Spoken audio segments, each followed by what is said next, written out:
આજની આ પ્રેસ કોન્ફરન્સમાં ઉપસ્થિત તમામ મીડિયા સાથી મિત્રોનું ખૂબ ખૂબ સ્વાગત છે।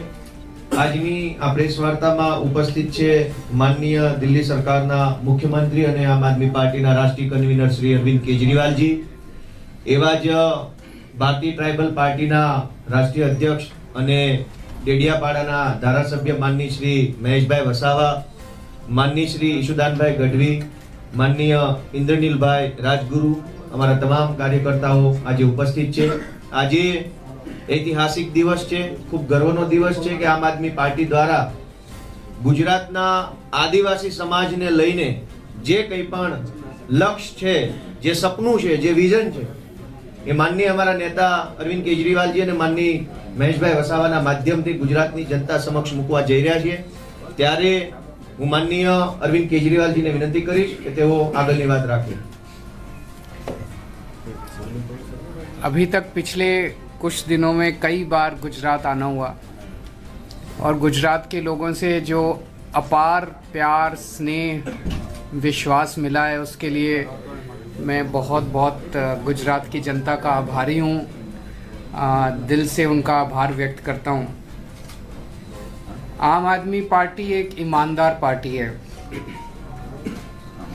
आम आदमी पार्टी शरीफों की पार्टी है। आम आदमी पार्टी देशभक्तों की पार्टी है। हम लोगों की राजनीति करते हैं, लोगों के मुद्दों की राजनीति करते हैं। हमें लड़ाई झगड़ा, गाली गलौज, दंगे फसाद करने नहीं आते। पहली बार एक पार्टी है जो कि चुनाव में आके जनता के मुद्दों की बात कर रही है और जिस किस्म के मुद्दे हम उठा रहे हैं, आज तक भारत के 75 साल के आज़ाद भारत के इतिहास में किसी पार्टी ने ये मुद्दे नहीं उठाए। स्कूल, बिजली, अस्पताल, पानी, सड़क, कोई पार्टी ये बात नहीं करती। अभी तक हम लोगों ने 3 किस्म की गारंटी दी है। गारंटी मतलब हम कहते हैं कि हम कोई फर्जी मैनिफेस्टो, फर्जी घोषणा पत्र, फर्जी संकल्प पत्र जारी नहीं कर रहे। हम गारंटी दे रहे हैं कि अगर हम ये ना करें तो अगली बार वोट मत देना, अभी से बोल रहे हैं। तो पहली गारंटी हमने दी बिजली की।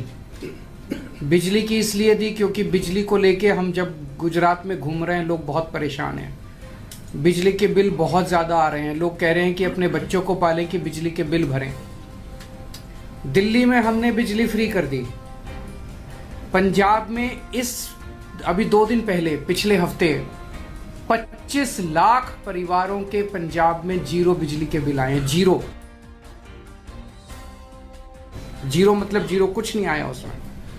और अगले 1 सितंबर तक 26 लाख और परिवारों के पंजाब में जीरो बिल आएंगे। मतलब 51 लाख परिवारों के पंजाब में जीरो बिल आएंगे।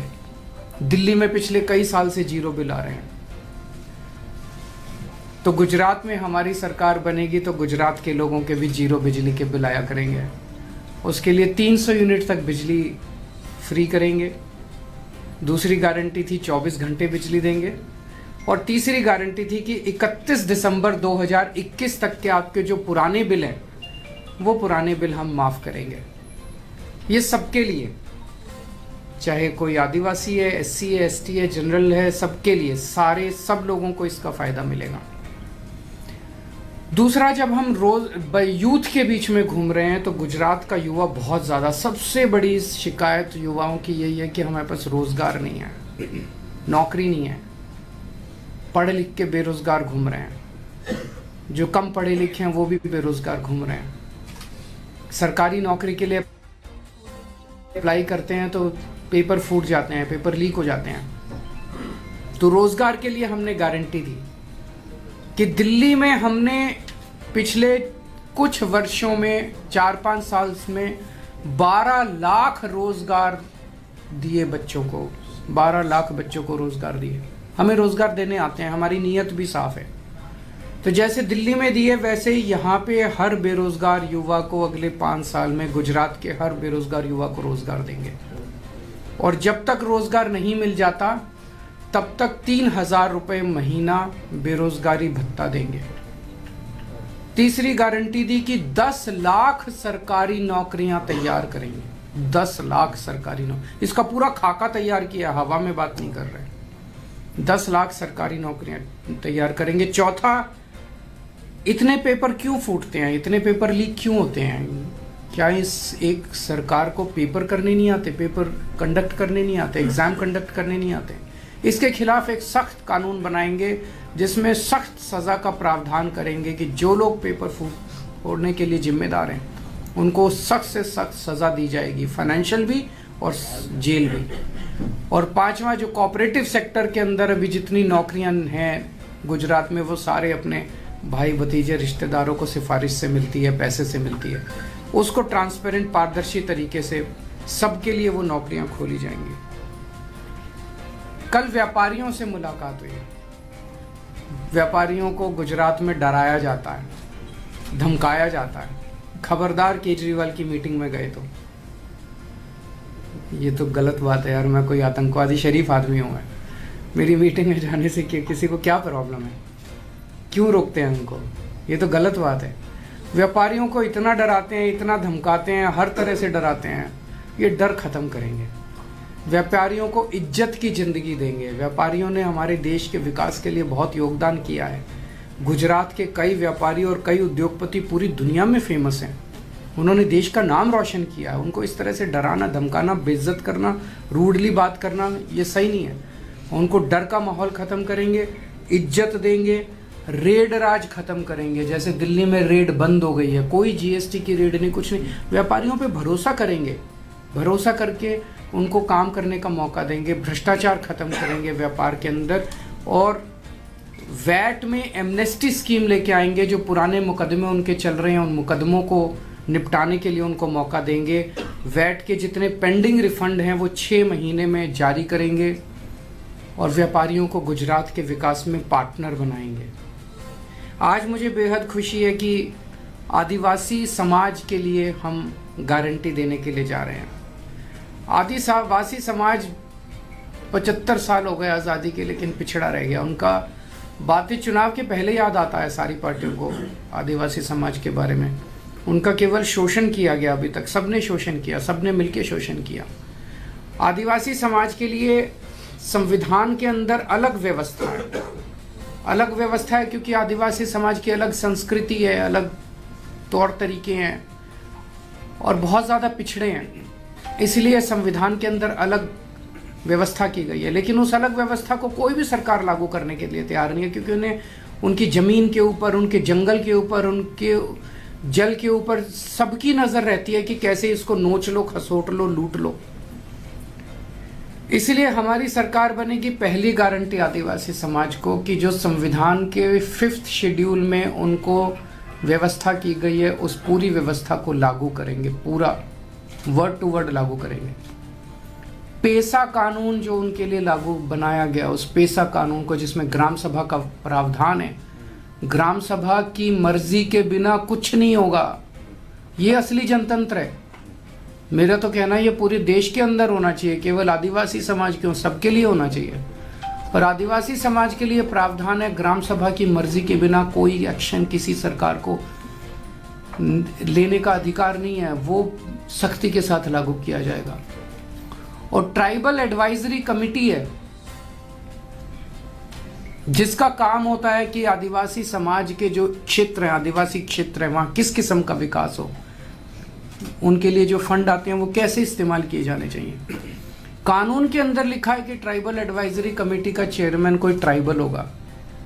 गुजरात के अंदर मुख्यमंत्री उनके चेयरमैन रहे हमेशा के लिए। इसको बंद किया जाएगा, ट्राइबल एडवाइजरी कमेटी का चेयरमैन ट्राइबल होगा। तो पहली गारंटी 5th शेड्यूल लागू करेंगे, पेसा लागू करेंगे, और ट्राइबल एडवाइजरी कमेटी का चेयरमैन ट्राइबल होगा। दूसरी गारंटी, आज आदिवासी समाज बहुत ज़्यादा पिछड़ा इसलिए रह गया क्योंकि शिक्षा का अभाव है। गरीब लोग हैं, वो सरकारी स्कूल में अपने बच्चों को भेजते हैं। सरकारी स्कूल हैं नहीं, हैं तो टूटे हुए पड़े हैं, पढ़ाई होती नहीं है। इसीलिए आदिवासी समाज के बच्चे गरीब रह जाते हैं, पिछड़े रह जाते हैं। दिल्ली के अंदर हमने शिक्षा को शानदार बना के दिखाया। आज मैं आदिवासी समाज के भाइयों बहनों सबको, माताओं बुजुर्गों को मैं आश्वासन देना चाहता हूं कि जैसे दिल्ली के स्कूल हमने अच्छे किए हैं, हर आदिवासी गांव के अंदर अच्छा स्कूल खोलेंगे, ताकि बच्चे एक पीढ़ी के अंदर, अगर हमने अच्छी पढ़ाई दे दी बच्चों को, एक पीढ़ी के अंदर पिछड़ापन भी दूर होगा और उनकी गरीबी भी दूर होगी। तीसरी चीज़, उनके मेडिकल के लिए कोई सुविधा नहीं है। अगर कोई बीमार हो जाए तो प्राइवेट अस्पतालों में ले जाओ, प्राइवेट में तो आदमी मर जाता है, इतना पैसा लूटते हैं। और सरकारी के अंदर कोई इलाज नहीं है, सरकारी अस्पतालों का कोई वहाँ पे है ही नहीं, डिस्पेंसरी नहीं है। तो जैसे मोहल्ला क्लिनिक हमने दिल्ली में खोले, ऐसे हर गांव के अंदर एक मोहल्ला क्लिनिक, गांव क्लिनिक खोलेंगे और वहाँ पे पूरा इलाज फ्री होगा।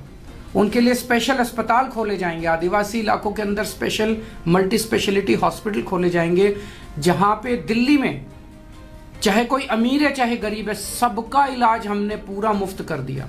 बड़े से बड़ा ऑपरेशन भी फ्री में होता है। आदिवासी इलाके के अंदर भी ये व्यवस्था करेंगे कि सारा इलाज उनका मुफ्त किया जाएगा। चौथी चीज, कास्ट सर्टिफिकेट लेने में भी बड़ी दिक्कत आती है।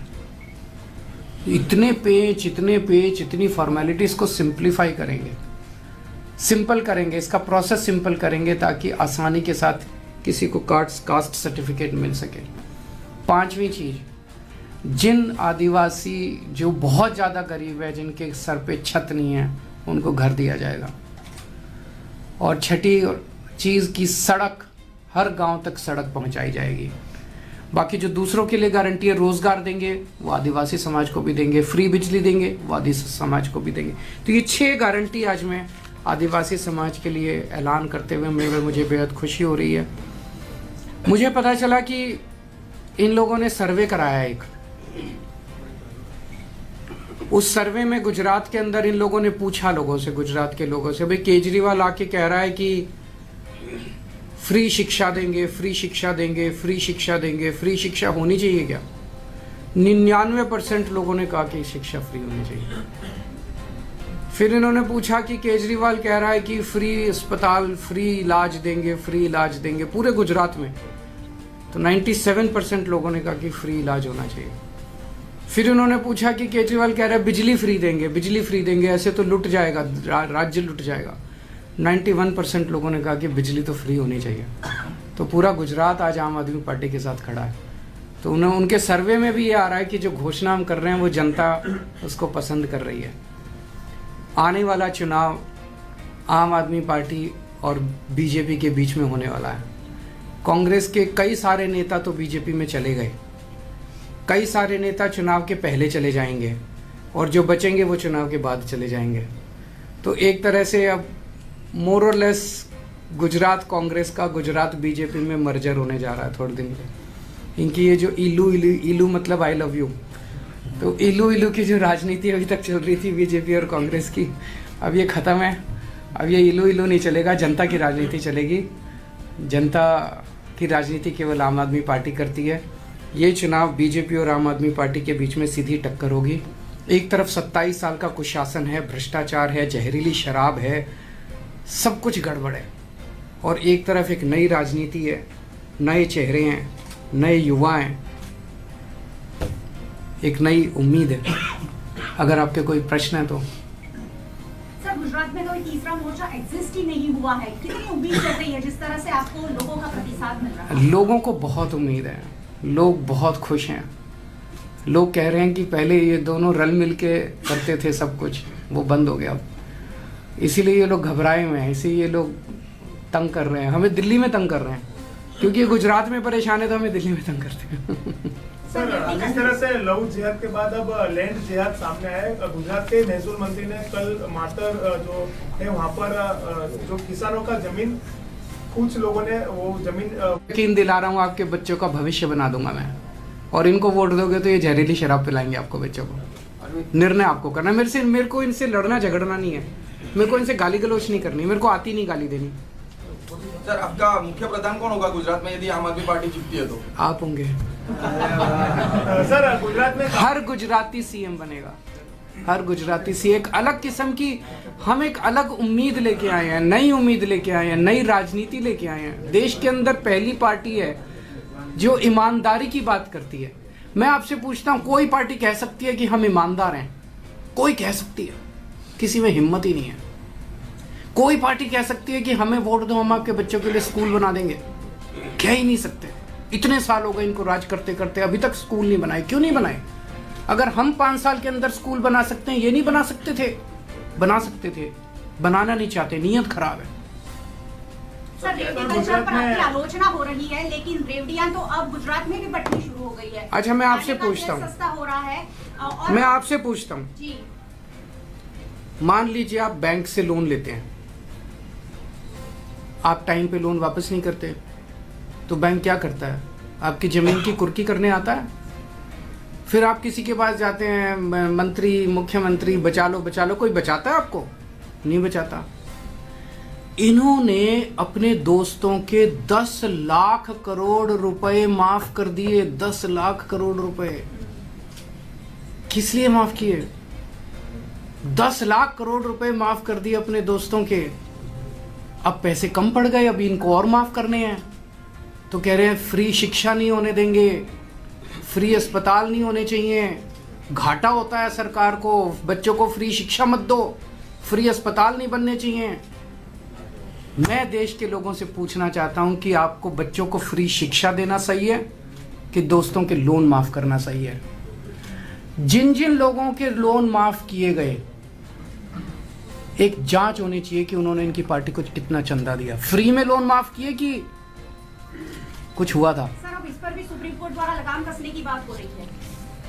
देखते हैं सुप्रीम कोर्ट क्या कहता है। मुझे सुप्रीम कोर्ट पे भरोसा है। सर, वड़ा प्रधान ने हर घर तिरंगा के हिसाब से एक 13, 14, 15 के दिन एक पहल उठाई है, उसको किस तरीके से देख? होना चाहिए। 75 साल हो गए आजादी का, जश्न मनाना चाहिए। लोगों के 75 पास साल घर नहीं है, तिरंगा तो है। ये दुख है, 75 साल की आजादी के बाद आज भी हमारे लोगों के पास सर, स्कूल आप नहीं लोग है, देश के अस्पताल प्रधानमंत्री नहीं है। नरेंद्र मोदी की आलोचना तो करते हैं, लेकिन कांग्रेस पार्टी और आम आदमी पार्टी मेरी- कहीं ना मैं- कहीं पद चिन्हों पर चल रही है। मैं किसी की चाहे आलोचना तिरंगा अभियान हो, चाहे और चाहे मैं किसी की आलोचना नहीं करता। मेरे को किसी की क्यों आलोचना करते हैं? मेरी किसी पार्टी से मेरा कोई विरोध नहीं है, किसी नेता से मेरा विरोध नहीं है। मैं जनता के लिए काम करता हूँ। मैं कहता हूँ मैं बच्चों के लिए स्कूल बनाऊंगा, इस पे कोई आपत्ति किसी को हो सकती है? वो लोग भी बनाए। मैंने तो ओपन ऑफर दिया था कि दिल्ली में मैंने करके दिखा दिया। कोई भी सीखना चाहता है मेरे से, चाहे बीजेपी का मुख्यमंत्री हो, चाहे कांग्रेस का मुख्यमंत्री हो, कोई भी, आप आइए सीखिए। हमारा देश तो एक ही है। अगर हम एक दूसरे से सीखेंगे तभी तो देश तरक्की करेगा। एक दूसरे से लड़ेंगे तो देश तरक्की कैसे करेगा? तिरंगों को लहराने के बाद उनका क्या करना है, इस पर कोई बात नहीं करा है। क्या तिरंगे की आन बान शान कायम रहेगी? हमेशा के लिए तिरंगा आपके घर पे लहराना चाहिए, हमेशा के लिए। सर, जिस तरह से गुजरात में पुलिस के द्वारा ग्रेड पे आंदोलन चल रहा है, क्योंकि काफी समय से उन्होंने ग्रेड पे की मांग सरकार से की, अभी तक उनकी मांग पूरी नहीं हुई है। कर्मचारी जो मंडल है, वो ये लोग बताएंगे, मैं ज्यादा डिटेल नहीं बताऊंगा। सर, एक सवाल खाली है। 1 मिनट इनके जवाब ये दे दें। इसमें बोलो।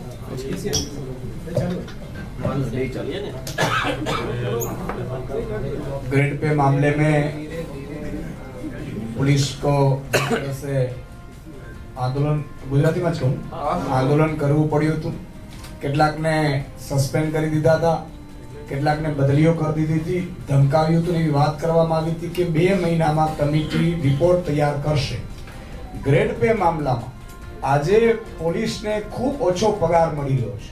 આમ આદમી પાર્ટી સ્વીકારે છે કે પોલીસને ખૂબ ઓછો પગાર મળી રહ્યો છે. સાથે સાથે પોલીસને 18 કલાક તો પોલીસને કામ કરવામાં આવે છે, એની 8 કલાક ડ્યુટી ફિક્સ હોય છે, એનો ઓવરટાઈમ પણ આપવાનો આવતો નથી. અને ગ્રેડ પે મામલામાં જેટલા પોલીસોએ જે પણ મુદ્દા ઉઠાવ્યા એમાં એમની કાં તો બદલી કરી દેવામાં આવી, એમના પરિવારને હેરાન પરેશાન કરવામાં આવ્યા. આમ આદમી પાર્ટીએ પણ સમર્થન કર્યું હતું. આમ આદમી પાર્ટીના લોકોને પણ પોલીસને ઉશ્કેરો છો એમ કહીને જેલમાં નાખ્યા હતા. પણ આમ આદમી પાર્ટી પોલીસની સહાનુભૂતિ સાથે છે. અમે માનીએ છીએ કે પોલીસને ગ્રેડ પે મળવો જોઈએ અને પોલીસ છે એની 8 કલાકની ડ્યુટી ઉપરાંત જો ડ્યુટી કરવામાં આવે તો એને એનો વળતર મળવું જોઈએ. Thank you. सर, शिक्षण के मामले में खाली एक सवाल है कि आपकी तरफ से शिक्षण फ्री करना चाहते हो, तो फिलहाल ऐसा कोई सैंपल स्कूल रेडी होगा गुजरात के अंदर कि जो आप डेवलप करना चाहते हो सैंपल की तरीके से? आप सारे सैंपल दिल्ली आके देखिए ना, मैं आपका टिकट बुक करा दूंगा। फिलहाल आप गुजरात में गुजरात में